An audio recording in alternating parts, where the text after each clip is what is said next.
pop. I also don't mind sharing that he was very effusive in his praises for Alina, but I got the distinct impression that he didn't know her as well as he thought. He wrote about her in 3 florid terms full of superlatives. Once he said that he didn't think he could live without her, but ultimately nothing he said was very specific. Everyone thinks that the first love of their life is the most special, the most attractive person in the world, and that no one could appreciate them as deeply as they do. I felt for him. I really did. But reading it, I didn't feel as though I'd gotten to know him any better. Not really. As I finished reading, I looked up and I met Alina's gaze. She was looking at me expectantly, but I wasn't making the connection. Okay, what does this have to do with ghost stories? I asked. Alina pointed to the bottom of one of the paragraphs, expounding on why Rob wanted to take his own life. It read, "And every hour I see her face, as she runs the endless race." Her face. I had assumed that he was talking about Alina and her years of running track and cross country, but if that was the case, why would he write her and not your in a letter that was to Alina?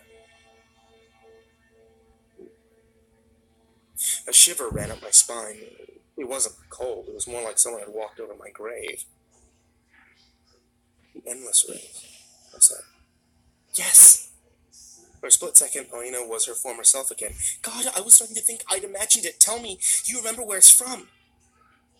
I mumbled a line, "And every hour I see her face as she runs the endless race."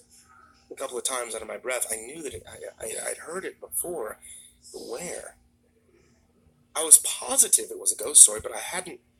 Oh, I'd read literally hundreds, if not thousands of them, and they had a tendency to bleed together. No. Shit! Alina banged her fist against the railing of the deck. But it was a ghost story, right? Yeah, I know it. I just can't. I trailed off, racking my brain. Alina started drifting back towards Drew's house. When you think of it, I cut her off. Absolutely. So much for slightly disinterested.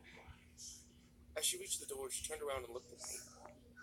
She stared at me for a long time, longer than any pause in a conversation should be. She mentioned it. The one he wrote to name Fletcher too. I stared back at Alina.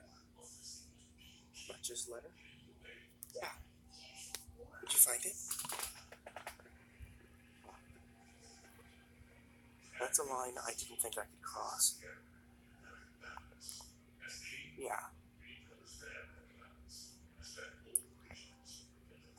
He flatly refused to speak to the reporters, but there's a certain element among young people who only want attention, and the same kids who showed up for the grief counseling, despite never having been particularly close to Rob, were the first in line to provide quotes. The next day, the local paper was filled with statements like, "No one really knew him," says student Melissa